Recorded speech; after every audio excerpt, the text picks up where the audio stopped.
All new at 4. While the summer travel season is underway, it is not too late to snag a deal when it comes to a summer getaway. That's a relief, right? Giving us tips to find the cheapest summer flights.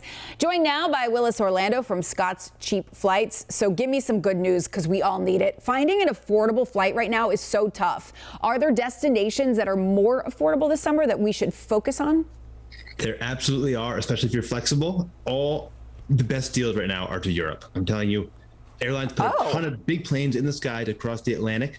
So you said you paid $700 to fly to New York? Yes. You can pay $517 round trip to fly from Charlotte to the Greek islands. The Greek islands. That's Are you serious? Yeah, and the thing you got to do is be flexible. Fly in the second half of August. Don't go mid-July. You're going to overpay for in mid-July, but go the second half of August, and you're going to get a great deal. Okay, so this tip you're telling us, though, is this going to drive prices up? I mean, people are watching.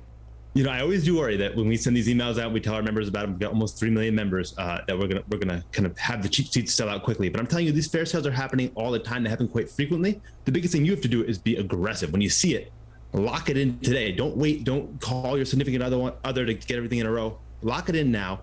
Take the one day you have under federal law to decide if you want to keep it or cancel, and then figure out if you want to go. It's not worth waiting. You will miss out.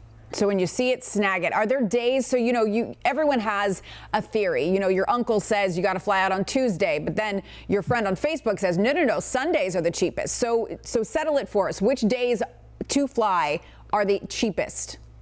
Like most things in life, your friend on Facebook is wrong. The best day of the week to fly is generally Tuesday or Wednesday, and sometimes Thursday these days. So if you can fly out and in, especially if you could do a Wednesday to a Wednesday or Tuesday to a Tuesday, you're going to save substantially, probably 20-30% off flying, say, a Friday night, because everyone wants to fly over the weekend or kind of bookend their week. But if you can fly midweek, you're going to make out much, much better. Now, does it matter the day you book? That does not. That's an old wives' tale. It used to be that, Nancy in accounting would get online and she'd upload all those prices on Tuesday at 2 o'clock. So if you were first in line, you could snag that great fare. Nancy, she's a robot now. She's working 24/7 around the clock. Our prices are always changing. Poor Nancy lost her job, but you've just got to be strategic and keep your eyes open all the time. So speaking of being strategic, those tracker apps that traditionally boasted of finding deals that you can snag, are those things, should we still be using them, or are those obsolete just like Nancy? Some of these things work really well, but the biggest thing you have to keep in mind is how it works. So a service like ours at Scott's Cheap Flights, we'll let you know whenever anything is on sale from anywhere. So that gives you this kind of flexible option to find a great fare, as long as you can be flexible with when or where you go. If you use a tracker like Google Flights, you're going to choose one date, one itinerary, one origin, one destination, and one set of dates. And if that price doesn't move, guess what? You're locked in. It could very well be that flying out the day before is cheaper, but you'll never find out about it. So you've got to keep your eyes open. Yeah, Scott's Cheap Flights, I got to tell you, I am hooked. I love it. I get the emails and I dream about booking these flights. I'm like, where am I going to go? This is so great. So if your flight does get canceled, which has been happening a lot. I've already had 2 flights get delayed, 1 flight get canceled.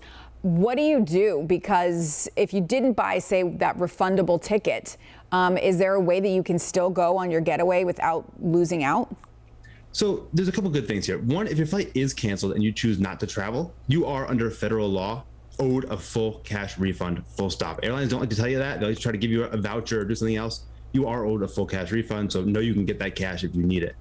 Otherwise, use that knowledge as leverage to get yourself rebooked on a different itinerary. Oftentimes, airlines would much rather rebook you on maybe a more expensive itinerary somewhere else than give you your cash back. So let them know you're owed that cash, and then see what they can do for you. I love it. What about delays? Does that count for delays too? It does for significant delays, although all airlines can define what a significant delay is, and they tend to be liberal with their definitions. Yeah. But still, it does not hurt to walk in there with that leverage in your back pocket. I mean, this was all such good information. Thank you so much. Willis Orlando from Scott's Cheap Flights. I'm booking my next getaway. Thanks for having me, and happy travels.